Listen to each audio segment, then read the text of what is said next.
Before I turn the mic over, we've got Lindsey Waldrep, Vice President of Marketing with Crossville. Lindsey will be first speaking about macro trends. And following Lindsey, we'll have Christina Faedi she's the head of promotional activities with Ceramics of Italy and Trussai. And Christina's presentation will focus on current tile trends.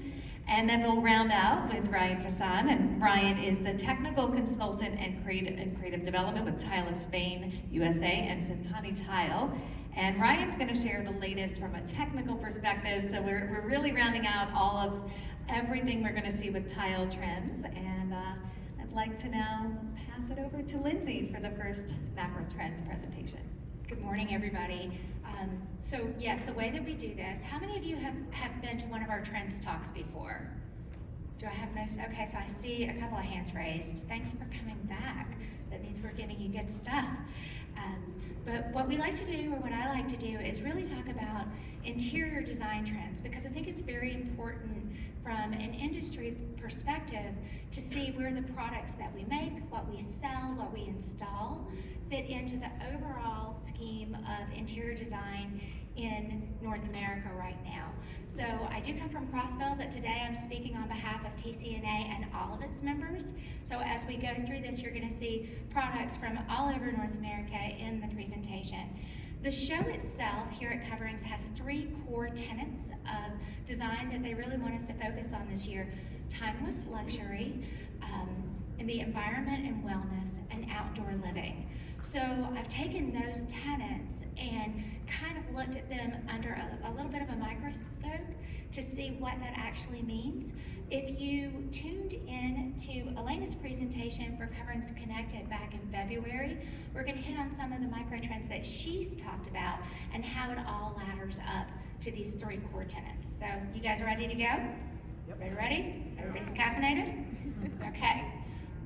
So the first trend we're going to talk about is courtly conduct, and that goes under timeless luxury. And it's interiors inspired by 2 very royal queens. And I love this picture. I think it's very appropriate for where we still are right now, and it's funny. But the inspiration, where is this coming from? History meets pop culture in new forms of entertainment. Maximalism, so that trend of layering and very over-the-top interiors, continues to trend up. Technology, and Ryan will probably get into some of this, is really allowing for vivid reproductions in some of the world's most luxurious materials, including tile and stone. Treating oneself is a bit of an overdue indulgence. We've been living for 2 years in a very kind of retracted space, where we really feel like we need to celebrate where we are right now. And then everyone needs to escape. So a little mind candy is on top of everyone's mind right now. That image, by the way, is from this spring's Jimmy Choo bridal campaign. So it's about the shoes, but I want you to make note of the interiors and the white and gold. Because our first trend that Elena went over in February is baroque style. Now, how many people have overbinged on Netflix and know what this image is? Does anybody know what this show is? Okay, I see 1 or 2. There's a show on Netflix, it's in season 2, in case you want to check it out, called The Great. And these are some examples of the Great sets. Now, Catherine the Great was an empress. She did not build her own palaces, she inherited them from her father-in-law. And her father-in-law's architect was very inspired by Versailles. And he created his own hall of mirrors, loved all the white and gold from the French, loved these deep, dramatic, rich colors throughout his palaces. And because this TV show is now on Netflix, The Great, we're all getting exposed with a little bit of living room mind travel, if you will, to some of those places. And it's actually inspiring the interior design community. As I said to start out, pop culture is one of the reasons.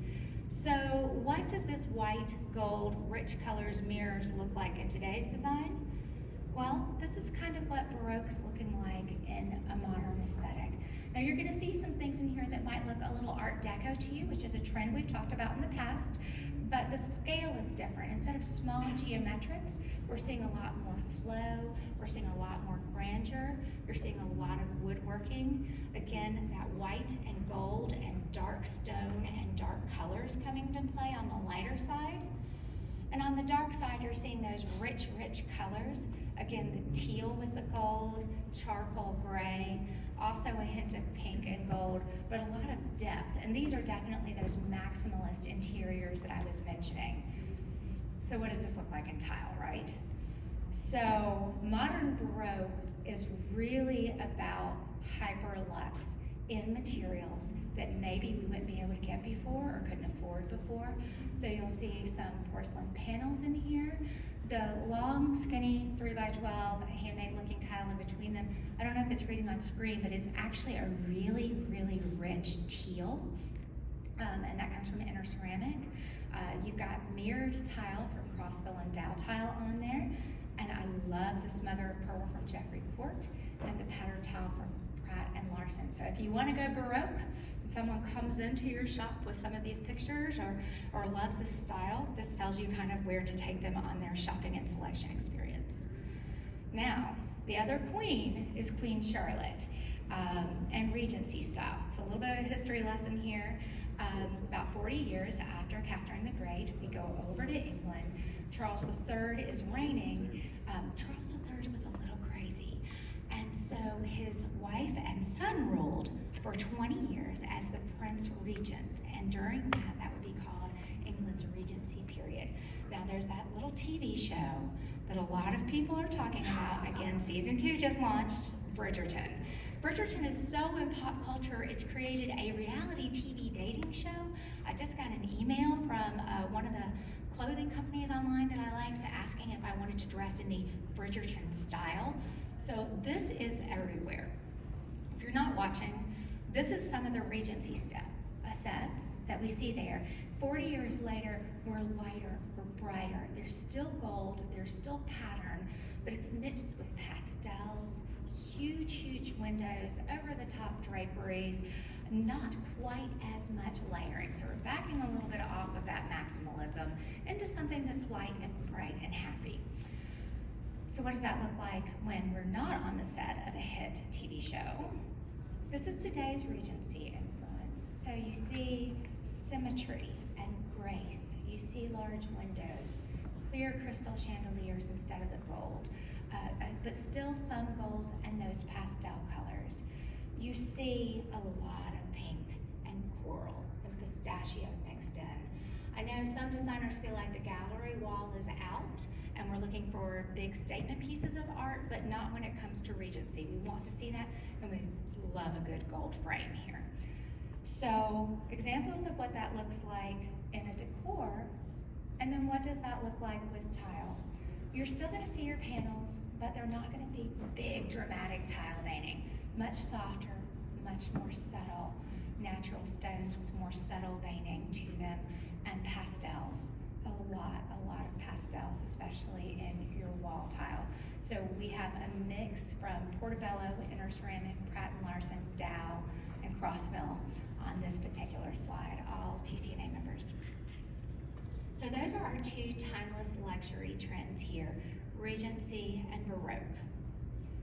So then the next tenet for the show is wellness and the environment. And this one was really interesting because I feel like we're in an era of contrast when it comes to these things. And what does wellness look like for us now, 2 years later, after we all had to go home? And we're starting to emerge. And what does that do for us psychologically? And how does that relate to our interiors and tile? So we're at a place of contrasting values. The pandemic stress has got us trying to learn how to balance safety for our health and freedom. We want to get out. We want to go do things. We want to do it as safely as we possible. At the same time, we're in conflict because we're reassessing what we want and need in our lives. Is it quality versus quantity? And quality is beginning to surpass, which is a wonderful thing for this industry. Digital and physical are what's entangled our virtual lives and then our real lives. You know, when we got together as a group, some of us haven't seen one another in person in over 2 years. It's so good to see one another in real life, and yet we were also discussing how we did this last time with Zoom and all those different ways that technology is starting to blend. And what does that look like for the design industry? And then health and wellness is going to balance with excess and indulgence. Let's face it, we really like to treat ourselves per the previous slide, and no one likes to have to say no to themselves. So how do we balance that healthiness, that wellness, you know, from our Pelotons with a box of chocolate nearby? Just saying. I have actually used one of those with a bowl of ice cream before, and it made me feel really good. So what does that mean in interiors? And thank you for laughing too. High contrast interiors. We're polarized right now. And so we're seeing that in very high contrast interiors. And white was one of the things that Elena spoke about in February. And it's not just white, it's not sterile, it's white with deep, rich colors. And we talked about that a little on the baroque, this rich color. This is kind of the evolution of modern farmhouse Scandi-Japandi. This white cleanness, organicness, but highlighted with these deep punctuations of dark green and blue and black. In tile, we see that, you know, both as the traditional black and white tile, but some very graphic geometrics, bold blues, rich reds, as well as patterning.